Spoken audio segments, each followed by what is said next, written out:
Una sociedad injusta. Un pequeño grupo de valientes. Un proceso que inspiró al mundo. Que las revoluciones no se exportan.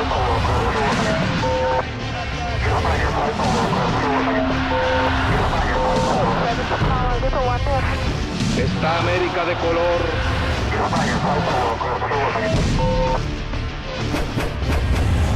Revoluciones. Revolución cubana.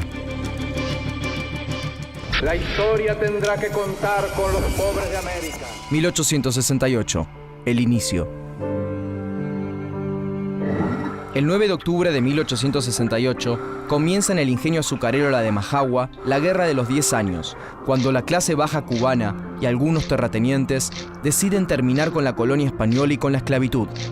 Pero el sentimiento independentista no está maduro y se firma la paz antes de conseguir el objetivo. Surge un nuevo pensamiento revolucionario que se consolida en José Martí, célebre escritor y político cubano. La ideología de Martí consistía en el fin del dominio colonial español, lograr la unidad de todos los cubanos en una república y paralizar el expansionismo estadounidense que ya invierte millones en el azúcar, el tabaco y la minería cubana. Martí reúne en Nueva York a veteranos de la Guerra de los 10 años y funda el Partido Revolucionario Cubano, que en 1895 impulsa la guerra independentista, una guerra que le cuesta la vida a Martí.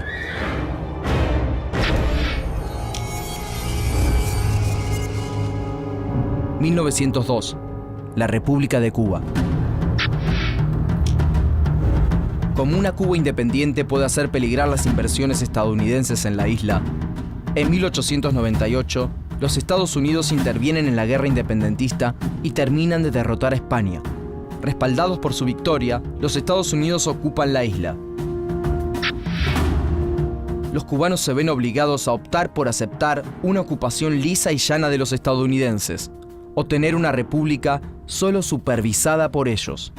En 1901 se sanciona la nueva Constitución cubana, en la que los Estados Unidos se reservan el derecho de intervenir directamente en la isla si consideran que se están violando derechos o libertades. Así, con una disimulada violación a las libertades cubanas, se crea la República de Cuba. La isla simplemente ha cambiado de dueño. Ya no son los españoles quienes la explotan. 1923. La crisis. En 1902 asume sin elecciones el primer presidente de Cuba, Tomás Estrada Palma. Su gobierno formaliza los vínculos de la dependencia impuesta por los Estados Unidos, que se benefician económicamente. La falsa independencia no ha traído ninguna mejoría para las clases bajas. En las plantaciones se sigue explotando a los trabajadores. Y en las industrias, el incipiente proletariado apenas tiene un salario decente. Se suceden los presidentes y las intervenciones de los Estados Unidos, pero la realidad social nunca cambia. En 1920 cae el precio del azúcar y Cuba sufre una tremenda crisis financiera. Ese mismo año se realiza el primer Congreso Obrero Independiente y surgen movimientos intelectuales y estudiantiles de izquierda y antiimperialistas. En 1925 toma el poder Gerardo Machado, un dictador autoritario y represor que cuenta con el apoyo de los Estados Unidos y ataca duramente a sus detractores. Surgen las protestas y dos huelgas generales en 1929 y 1933. Machado huye del país mientras que sus seguidores son perseguidos.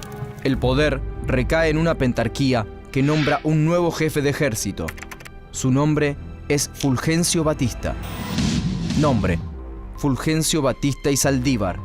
Lugar y fecha de nacimiento: Veguita, provincia de Holguín, 16 de enero de 1901. Origen social: bajo. Oficio: militar. Datos destacados: ambos padres lucharon contra España por la independencia. Batista reprime a los opositores, sobre todo a los comunistas de las centrales azucareras. En 1940, y en medio de la Segunda Guerra Mundial, la pentarquía llama a elecciones. Batista es elegido presidente y gobierna Cuba hasta 1944.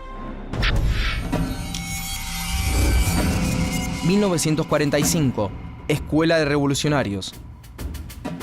A partir de 1944, los gobiernos se caracterizan por su corrupción y por un mayor acercamiento a los Estados Unidos y a los grupos económicos que invierten en la isla.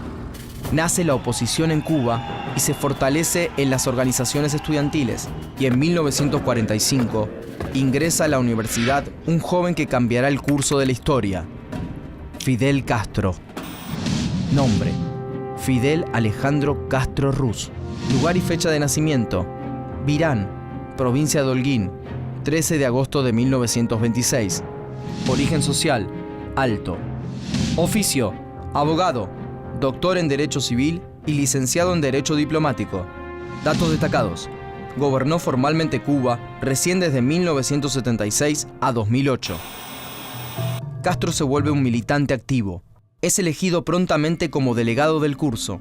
En 1947 forma parte de la invasión armada multinacional de Cayo Confites, en la que 1.200 hombres conforman una coalición democrática para destituir al dictador dominicano Rafael Trujillo. Pero la operación es interceptada y Castro huye a nado. Esta ola ya no parará más. 1952, el golpe de Batista. En 1952, en La Habana, Castro es candidato a diputado por el Partido Ortodoxo.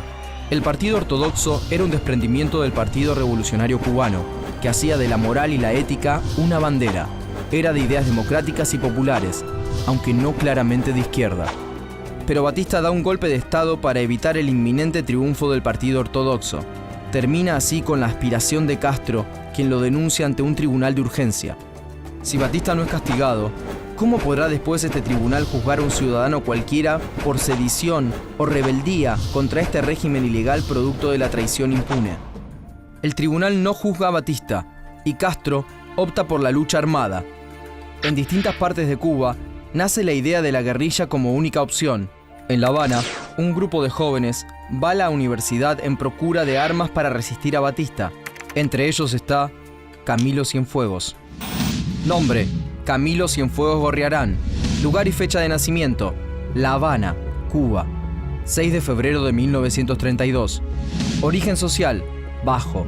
Oficio: escultor y sastre. Datos destacados: su madre y su padre eran anarquistas españoles. Cienfuegos deja la isla y critica el régimen de Batista desde los Estados Unidos y a través del periódico La Voz de Cuba. Hasta conquistar la verdadera independencia. 1953. El ataque al cuartel Moncada. Continúa la corrupción y el enriquecimiento de la oligarquía azucarera. Mientras parte de las clases media y baja se vuelven partidarias de la insurrección, estudiantes, obreros e incluso empresarios se oponen al régimen. En ese contexto, Fidel Castro reúne un grupo de jóvenes del Partido Ortodoxo. Y el 26 de julio, 135 rebeldes atacan 2 cuarteles en la provincia de Oriente: el cuartel Moncada, en Santiago de Cuba, y el cuartel Carlos Manuel de Céspedes, en Bayamo. Las fuerzas de Batista reprimen con ferocidad. Ambas incursiones fracasan y se producen bajas en los dos bandos. En palabras de Castro, el Moncada se convierte en un taller de tortura y de muerte. Hay solo 6 muertos en combate y más de 80 torturados y ejecutados. Castro y algunos compañeros logran escapar a Sierra Maestra, pero son sorprendidos mientras duermen en un refugio. Castro es sentenciado a 15 años de prisión en la isla de Pinos, donde escribe La historia me absolverá, un alegato de defensa que retoma ideas del nacionalismo y del antiimperialismo de Martí. No se puede confiar en el imperialismo. 1955. La liberación y el regreso. De nuevo en Cuba, Cienfuegos es herido en una manifestación, fichado por comunista y deportado a México. Mientras, Fidel realiza varias apariciones públicas y la presión de distintos intelectuales del mundo hace que Batista deba liberarlo en mayo. Castro se exilia en los Estados Unidos y luego en México con su hermano Raúl. Allí, en el exilio, Fundan el movimiento revolucionario 26 de julio y establecen contactos y acuerdos con otras fuerzas que buscan derrocar a Batista. Estudiantes, políticos, la KGB, parte de la CIA y muchos jóvenes idealistas revolucionarios como Cienfuegos y como Ernesto Guevara.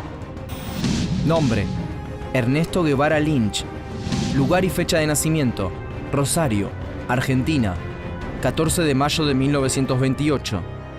Origen social: alto. Oficio: médico. Datos destacados: después de la Revolución Cubana, combatió en América Latina y en África. Durante todos los meses, ya son 16 los meses que hemos estado en la Sierra Maestra, hoy aprovecho la oportunidad para dar al pueblo de Cuba el primer saludo que tengo oportunidad de dar. De un pueblo que he decidido defender, conociendo solamente a través de la acción y del pensamiento de nuestro jefe y del campo. En 1956, 82 miembros del 26 de julio y un cargamento de guerra parten de Tuxpan, en el estado de Veracruz. Navegan 7 días bajo la tormenta y encallan en Los Cayuelos el 2 de diciembre y deben abandonar en el yate la mayor parte de sus pertrechos. 3 días después, los embosca el ejército de Batista, que había sido alertado de la misión. Muchos mueren en combate o son ejecutados. Pero poco más de 20 huyen a Sierra Maestra, dispuestos a enfrentar a los 75.000 soldados de Batista. Morirán por su única, verdadera, irrenunciable independencia. 1957. El ataque final. Durante 1957 y 1958 se suceden numerosos combates y el pueblo cubano, cansado de Batista, pone sus expectativas de liberación en los rebeldes. Y el movimiento engrosa sus filas a medida que avanza por los pueblos y campos cubanos. En 1958, Batista ordena una fuerte ofensiva en Sierra Maestra, pero ante las numerosas bajas, el ejército se retira. La contraofensiva rebelde se expande por la isla y Guevara y Cienfuegos se desplazan a Occidente. Y el 28 de diciembre de 1958 toman Santa Clara, último reducto antes de La Habana. Batista huye del país con $100 millones y muere en España en el 73. Castro entra en Santiago de Cuba y forma un gobierno revolucionario que se vuelca con el tiempo al comunismo. Dorticós Torrado, un político afín a Castro, gobierna en su nombre hasta que le pasa el poder recién en 1976. Ni ladrones, ni traidores, ni intervencionistas. Esta vez sí que es la revolución. Y esa revolución cubana inspira hasta hoy a los revolucionarios de todo el mundo. Patria o muerte.